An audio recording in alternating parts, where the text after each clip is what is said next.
बिस्मिल्लाहिर्रहमानिर्रहीम। क़दरमन मासिरीन अस्सलामु अलैकुम।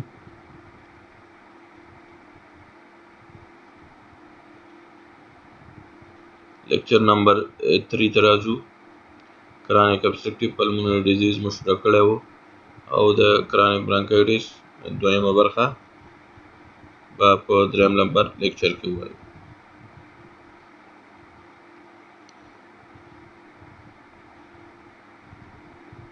راجو د کرانیک برانکایټس او یا په مجموع کې د سی او پی ډي کمپلیکیشنز یا اختلاطات د اکیوټ یا حاد برانکایټس سبب کیږي، نمونیا سبب کیږي، د پلمونری ترومبومبولیزم سبب کیږي، د آرټریل اریتمیاګانو سبب کیږي چې مثلا کېدای شي آرټریل فیبریلیشن، آرټریل فلټر او یا مثلا ملټي فوکل آرټریل ټیکارډیا پکې رامنځته شي. پلمونری هایپرټنشن ته زمینه برابرای، کارپلمونل ته زمینه برابرای، همدارنګه کرانیک ریسپایریټری فیلر ته زمینه برابرای یا د دې سبب کیږي. هیماپټایسس موجود وي پکې، همدا کېدای شي رامنځته شي. بلغمو کې وینه استیوپوروسس سبب کیږي، همدارنګه ایکساسربیټډ لیفټ وینټریکل فیلر. نو دا اختلاطات دي په صورت کې چې کرانیک برانکایټس یا سی او پی ډي په اصطلاح کنټرول نشي، نو دغه حالاتو د رامنځته کېدو چانس شته. راځو ډیفرنشیل ډیاګنوزس یا تفریقی تشخیص ته. تفریقی تشخیص د کرانیک برانکایټس یا سی او پی ډي چې کوم دی هغه د اسما سره کوو. اسما چې کومه ده یا نفس تنګي چې کومه ده، دا یو د هوایي لارو بندش دی خو ریورسیبل دی، یعنی رجعي دی. او سی او پی ډي کې موږ تاسو ویل چې دا یو غیر رجعي حالت دی، دا یو الرجیک حالات هم دی. اسما یو الرجیکا ناروغي ده. بل چې کوم دی برانشیکټاسس سره تفریقي تشخیص کوو. په برانشیکټاسس کې به فرق دا دی چې ریکرنټ نمونیا پکې رامنځته کیږي، هیماپټایسس وي او کلبینګ وي. الفا 1 انټیټریپسین ډیفیشنسي سره تفریقي تشخیص کوو چې په دې کې بیا په دې حالات کې به فیملی هیستوري ډیره مهمه ده. پانکریاټیک ډیزیز او لیور سیروسس به هم موجود. د دې نه علاوه هارت فیلر سره چې په هارت فیلر کې به سپټم او همدارنګه ټوخی نه وي او ایزرشنل ریسپنیا به موجود وي. د دې نه علاوه سیسټیک فیبروسس سره او آیروي میکانیکل ابسټرکشن سره او پلمونری ټي بي سره به تفریقي تشخیص کوو. په پلمونری ټي بي کې چې کوم دی هغه سپټم ایگزامینیشن باندې تفریقي تشخیص کیږي، ایکس رے باندې کیږي او کانټیکټ هیستوري باندې تفریقي تشخیص کیږي. ان شاء الله ګران مکسبانو د دې مې ځکه خبرونه کړې چې سیسټیک فیبروسس او آیروي میکانیکل ابسټرکشن ان شاء الله په دې باندې به موږ تاسو تفصیلی خبرې کوو. دا تنفسي ناروغیو کې شامل خبرې دي، دا زموږ تاسو په کریکولم کې شامل دي. ان شاء الله په دې به تفصیلی خبرې کوو. راځو ټریټمنټ. په ټریټمنټ یا تداوی کې اوله خبره پریونشن ده یا مخنیوی ده. په مخنیوي کې چې کوم دی هغه د سیګریټو سکل او د نورو ټوکسیکو موادو د انشاق څخه مخنیوی دی، پریونشن دی. باید یو شخص سیګریټ ونسکي، نور ټوکسیک مواد چې کوم دي دا د دې د انهیلیشن یا د دې د انشاق څخه ځان وساتي.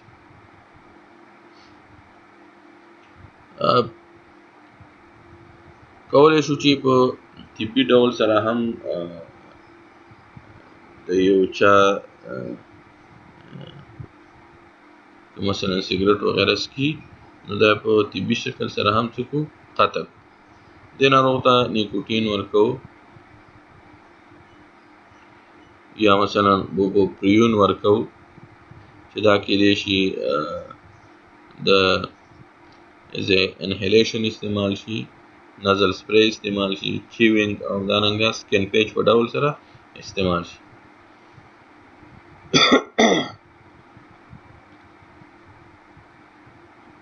او یا هم کېدای شي چې وارنیکلین د ناروغانو ته توصیه شي. د دې نه علاوه الکترونیک سیګریټ استعمال هم د سیګریټو د استعمال په عوض اوس ښه مارکیټ لري، بازار لري. او د دې نه علاوه موږ تاسو چې مخنیوي کې باید ورنه یادونه وکړو هغه نیموکاکل انفلوئنزا واکسین دی چې ناروغ باید نیموکاکل او د انفلوئنزا واکسینونه وکړي.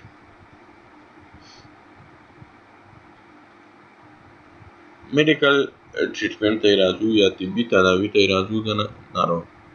میډیکل تداوي چې کوم دی هغه په دوه برخو باندې ویشو. یو د سټیبل سی او پی ډي پیشنټ ټریټمنټ دی یا امبولیټري پیشنټ یا د روغتون څخه د باندې درملنه ده، او بل انسټیبل یا روغتون کې درملنه ده. او د روغتون څخه د باندې یا او پی ډي درملنه کې دا ناروغ باید څه شی وکړي؟ سموکینګ باید کم کړي، اکسیجن تراپي ورته باید وکړو. اکسیجن تراپي د استراحت په حالات کې د هایپوکسیمیا ولري، یعنی د اکسیجن قسمی فشار د 56 ملي متر د سټوریسیماب څخه کم وي، نو اکسیجن د ناروغ ته موږ تاسو ورکوو.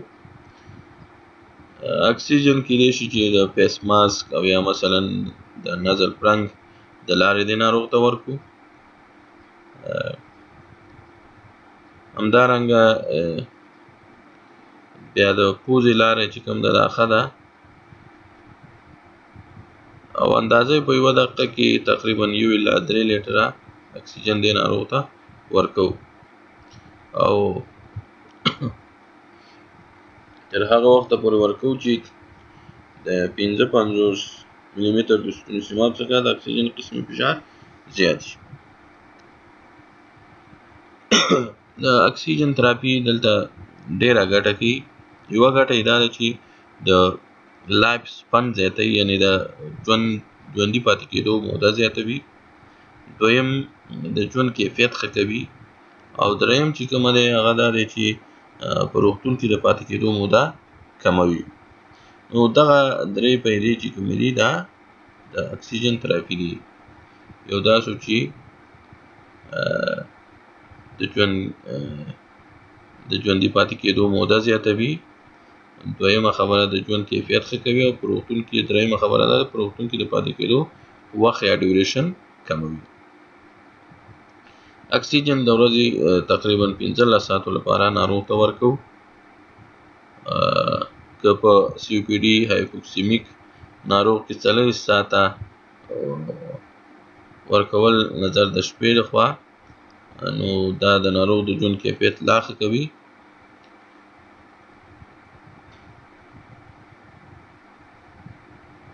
نو اکسیجن درملنه یا تراپي چې کوم ده دا ګټه لري، باید وشي. همدارنګه انهیل برانکوډایلیټور ناروغ ته ورکوو.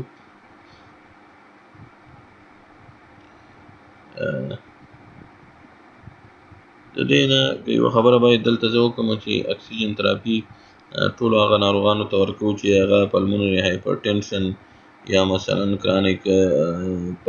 کرانیک کارپلمونل اریتروسایټوسس زیاتوالی، امپیرډ کاګنیټیو فنکشن، همدارنګه ایکسرسایز انټولرنس، همدارنګه نوکچورنل ریسټلیسنس، همدارنګه مارننګ هیډیک ولري. نو دې ټولو ته موږ تاسو څه ورکوو؟ اکسیجن تراپي ورته کوو. یعنې هدف دا دی چې دلته زموږ او ستاسو سره د حالت سویر ته ځي یا تللی دی، نو باید موږ او تاسو ورته دغه درملنه وکړو. په دویم قدم کې انهیل برانکوډایلیټور ورکوو. د انهیل برانکوډایلیټور ګټې چې کوم دي هغه زیاتې دي، ځکه چې اعراض ښه کوي، اکسرسایز ټولرنس ښه کوي، FEV1 ښه کوي، او همدارنګه د ژوند کیفیت کې ښه والی راوړي.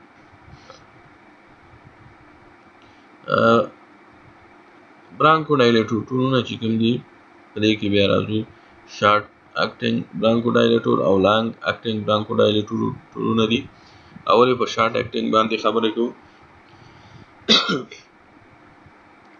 شارټ اکټینګ مسکارینیک ایجنټ یا انټیکولینرجیک چې کوم دي اپراتروپیم برومایډ ناروغ ته ورکوو، یا شارټ اکټینګ بیټا 2 اګونیسټ البوټیرول یا مثلا میټا پروټرینول ناروغ ته ورکوو. په دې دواړو کې بیا دغه اولنی چې کوم دي انټیکولینرجیک یا اپراتروپیم برومایډ چې کوم دي دا ښه دي نسبت شارټ اکټینګ بیټا 2 اګونیسټ ته.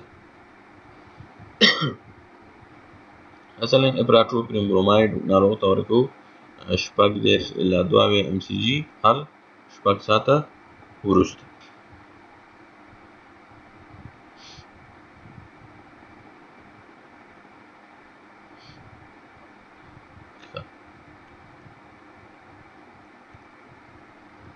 لانګ اکټینګ برانکوډایلیټورز چې کوم دي لانګ اکټینګ بیټا 2 اګونیسټ سالمنټرول، فارموټرول او انډاکیټرول چې کوم دي، او لانګ اکټینګ مسکارینیک ایجنټس ټایټروپیم، اومیکلیډینیم او اکلیډینیم دا چې کوم دي دا د لانګ اکټینګ برانکوډایلیټور مثالونه دي. په د دې نه علاوه د دې نه وروسته بیا کورټیکوسټیراید ناروغ ته توصیه کوو. کورټیکوسټیراید چې کوم دي دا د اکساسربیشن د سپیډین ناروغانو کموي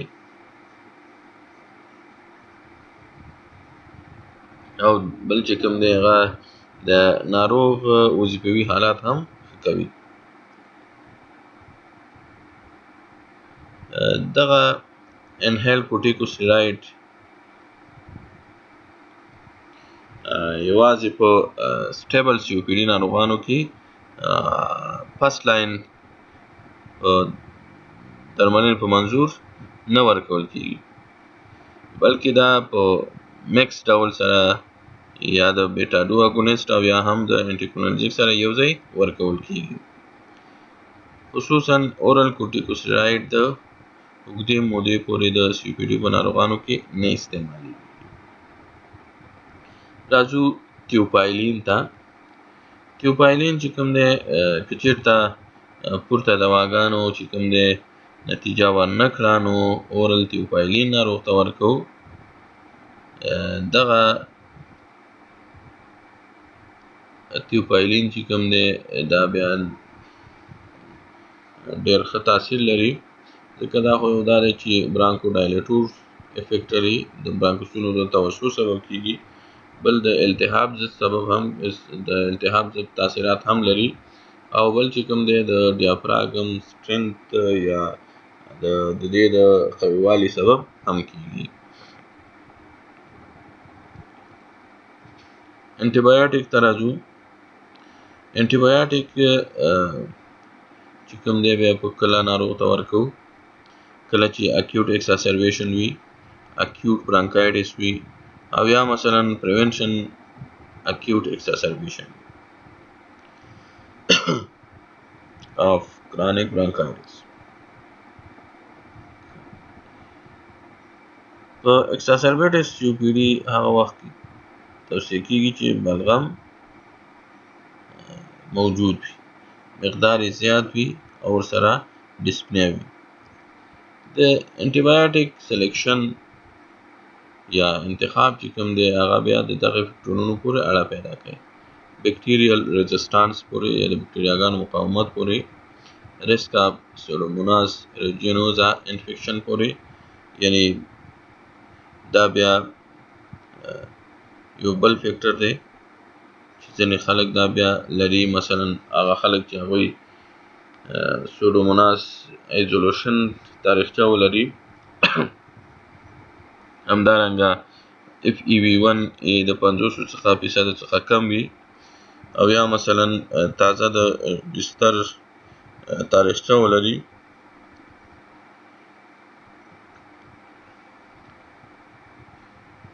بل ناروغ چې کوم دی یو کال مخکې د 3 ځلو څخه زیات انټي بایوټیک استعمال کړی وي، سیسټیمک کورټیکوسټیراید تاریخچه ولري.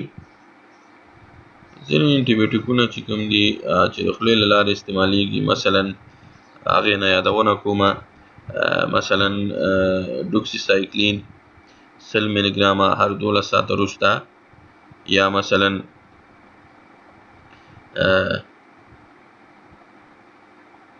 بل چې کوم دی ټرایمتوپریم سلبامیتازول تقریبا د 160 څخه واخله تر 800 ملي ګرام هر 12 ساعته وروسته، یا مثلا سیفالوسپورین دی سیفالوسپورین 200 ملي ګرامه، یا مثلا سیفوډکسیم دی 200 ملي ګرامه هر 12 ساعته وروسته، یا مثلا سیفوپروزیل دی 500 ملي ګرامه هر 12 ساعته وروسته، یا مکرولایډز چې کوم دي مثلا ازیترومایسین لومړی 500 ملي ګرامه او بیا 250 ملي ګرامه د ورځې یو ځل د 5 ورځو لپاره، یا مثلا فلوروکینینول دی مثال سیپروفلوکساسین 500 ملي ګرامه هر 12 ساعته وروسته. همدارنګه اموکسیسیلین او کلاولونیک اسید دی 125/850 ملي ګرامه هر 12 ساعته وروسته، چې تقریبا د تداوی دوام موده د 5 نه تر 7 ورځو پورې ده. ازیترومایسین چې کوم دی د ورځې یو ځل یا هفته کې 3 ځله، او موکسیفلوکساسین 5 ورځې په اونۍ کې، او 8 په 48 اونۍ کې د اکساسربیشن فریکوینسي کموي. همدارنګه دغه هغه څه وو چې ګران راکسیبانو چې موږ او تاسو اورلی کوم انټي بایوټیک استعمالو. راځو اوس های ریکس COPD یعنی ناروغۍ دغه ناروغان کم ناروغان دي چې ډیر خطرناک دي. البته د دې نه یادونه کوو نو هغه ناروغان چې عمر یې د 15 کالو څخه زیات وي، FEV1 یې د 50% څخه زیات کم وي، او یا مثلا اکساسربیشن څو اټیکه په تیر کال کې ورباندې شوي وي، او یا مثلا 3 میاشتې مخکې د انټي بایوټیک تاریخچه ولري، او یا کوموربیډ ډیزیز ولري. دا موږ تاسو ته د COPD ناروغانو خطر زیاتوي یا د ریسکي ناروغان دي. راځو پلمونري ریهابیلیټیشن ته. په دې کې ایروبیک فزیکي فعالیت اجرا کول دي، البته په اونۍ کې 3 ورځې، او په هر ځل چې کوم دی هغه د 20 دقیقو لپاره تیز قدم وهل دي یا بایسکل چلول دي. همدارنګه د شهیقي تنفس عضلاتو په کار اچول دي، او فورس لب بریتنګ ایکسرسایز چې دا د تنفس شمیر کموي. ابډامینل بریتنګ ایکسرسایز د اضافي تنفسي عضلاتو ستړیا او نفس تنګي کموي. دغه حالاتونه باید موږ تاسو دغه کارونه فاسفوډایسترایز 4 انهیبیټر ناروغ ته ورکوو.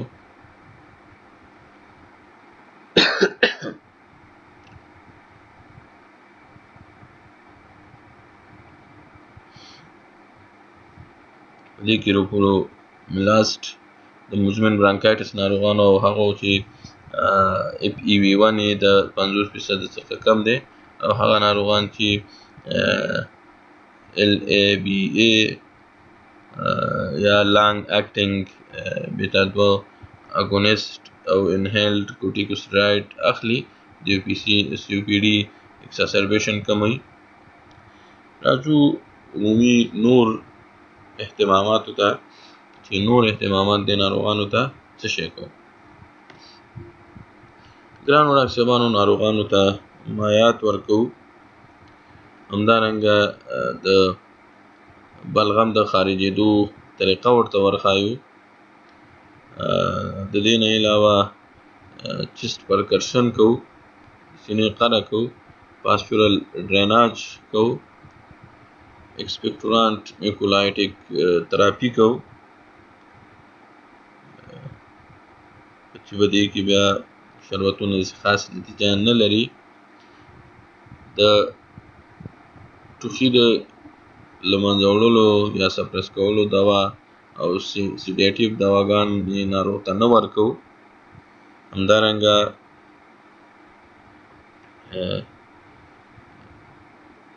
الفا 1 انټیټیپسین که چېرته امفیزیما وي، یعنې د دې د قبله په اصطلاح COPD یا امفیزیما رامنځته شوي وي، نو ناروغ ته الفا 1 انټیټیپسین ورکوو. البته په ځوان عمر کې او دا ناروغ عمر هم کم وي، یعنې ځوان وي. 80 ملي ګرامه نظر په کیلوګرام وزن د بدن اونۍ کې یو ځل د رګ له لارې ورکول کېږي.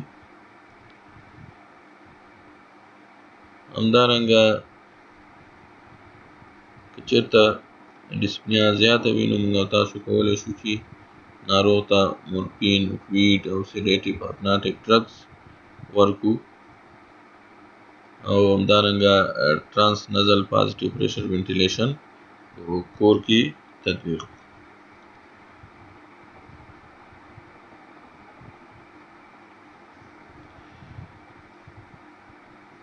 راځو هاسپیټلایز پیشنټ ټریټمنټ ته یا انسټیبل COPD ناروغانو ته. دې ناروغانو کې موږ تاسو اول کې کوو هغه اکسیجن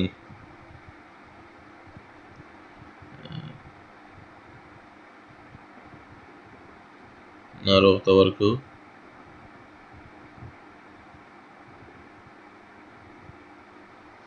اکسیجن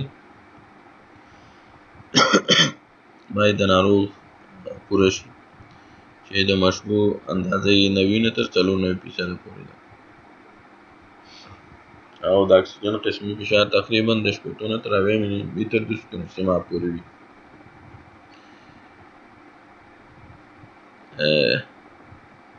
یعنی مطلب دا دی چې بس هایپوکسیا یا هایپوکسیمیا او هایپرکپنیا له منځه لاړ شي. بل چې کوم دی راځو هغه انهیلډ پراټروپیم بروماید ته 500 mcg د نیبولایزر او یا 30 mcg د میټر ډوز انهیلر د سپیسر د لارې په واسطه هر 4 ساعته بعد ناروغ ته ورکوو. او بیتا 2 اګونست چې کوم دي مثال البوټیرول 2.5 ملي ګرامه د 3 ملي لیتره سیروم سلین سره یو ځای د نیبولایزر د لارې او یا د MDI یعنی میټر ډوز انهیلر په واسطه چې 90 mcg پی پک کیږي. دا یو ځل چې کوم سپری باندې زور کیږي او خولې ته داخلیږي. د 4 الی 8 پفه هر 1 الی 4 ساعته بعد د سپیسر د آلې په واسطه ورکول کیږي. همدارنګه کورټیکوستیرایډ چې کوم دي دا هم مثلا پرینزولون ناروغ ته ورکوو 10 الی 40 ملي ګرامه د ورځې د خولې له لارې 2 تر 10 ورځو لپاره توصیه کیږي. او په بس که چېرته 15 ورځې هم وي نو کفایت کوي. عمومي دوز یې 2 تر 10 ورځو. همدارنګه چیست فیزیوتراپي کوو. چیست فیزیوتراپي کې بیا دا په خصوصا په ځوانانو کې ډېر ګټور تمامېږي. براډ سپیکټرم انټي بایوټیک ناروغ ته ورکوو چې په دې کې موږ او تاسو مثلا که چېرته هغه ناروغان چې هغوی د سوډوموناس خطري فیکټر ونه لري نو لیوفلوکزاسین 250 ملي ګرامه پر ډے اورلی یا آی وي ورکوو. موکسیفلوکزاسین 400 ملي ګرامه پر ډے اورلی یا آی وي ورکوو. همدارنګه کېدای شي چې سیفټریکزون 1 ګرام پر ډے آی وي ورکوو او یا سیفوټاکزیم 1 ګرام هر 8 ساعته وروسته آی وي ورکوو. خو که چېرته ناروغ په دې کې بیا د سوډوموناس ریسک فیکټر لري نو بیا دې ته پیپراسیلین تزوبکتام 4.5 ګرام هر 6 ساعته وروسته آی وي ورکوو یا ورته سیفټازیډیم 1 ګرام هر 8 ساعته وروسته آی وي ورکوو یا سی پی پی ایم 1 ګرام هر 12 ساعته وروسته آی وي ورکوو او یا لیوفلوکزاسین 250 ملي ګرامه پر ډے آی وي یا اورلی ورکوو. نو براډ سپیکټرم انټي بایوټیک کې به موږ او تاسو د سوډوموناس فیکټر په نظر کې نیسو چې د دې خطر شته یا نشته. بل چې کوم دی راځو تیوپایلین ته. تیوپایلین په هغه مرحله کې عمومي ډول سره نه ورکول کېږي. بل چې کوم دی کمپلیکیشن ټریټمنټ دی یا د کمپلیکیشن درملنه ده. په دې کې بیا مثلا د کارپلمونر درملنه د سږو شریانونو فشار باید ښکته شي یعنی سپلیمنټل اکسیجن ناروغ ته ورکړي. کریکشن اف اسیډیمیا د اسیډیمیا څخه مخنیوی وشي یا د دې دا ښه شي. بل چې کوم دی بیډ ریسټ ناروغ ته توصیه شي. مالګه باید کمه کړي او ډیورېټیک استعمال کړي. همدارنګه د کارډیاک ارتمیا درملنه ده. د کارډیاک ارتمیا درملنه کې بیا زموږ استاد سره ملټي فوکل آرټریل ټیکارډیا او سی پی ډي تداوی سره کیږي. که چېرته ملټي فوکل آرټریل ټیکارډیا وي نو سی پی ډي چې ښه شي دا هم ښه کیږي. که چېرته مثلا آرټریل فیبریلیشن او فلټر وي نو دې ته بیا ډي سی کارډیوورجن باید وشي. او که چېرته مثلا ریسپایریټري فیلر وي نو ټراخیل انټوبیشن او میکانیکل وینټیشن بیا باید وشي. او هغه سی پی ډي چې د هایپرکپنیک اکیوټ ریسپایریټري فیلر سره یوځای وي نو باید نان انویسیو پازیټیو پریشر وینټیلیشن د مخ د ماسک له لارې د انټوبیشن ضرورت کموي او عاجله کوټه کې باید د پاتې کېدو موده هم کموي.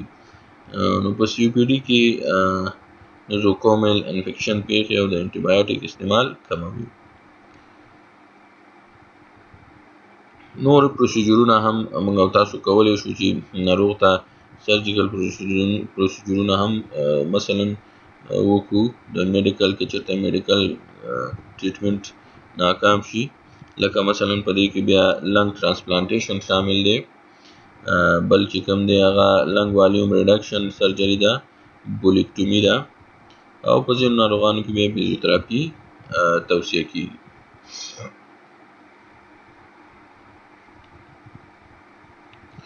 د عمومي ډول سره د ناروغ انظار چې کوم دي دا کلینیکلی چې کوم سیګنیفیکنټ سی پی ډي چې کوم دا پور دي او انظار د دې ناروغانو ښه نه وي.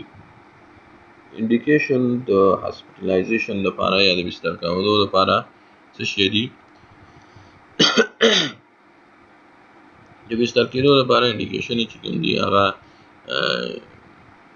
سیویر سیمپټمز دي، اعراض دي.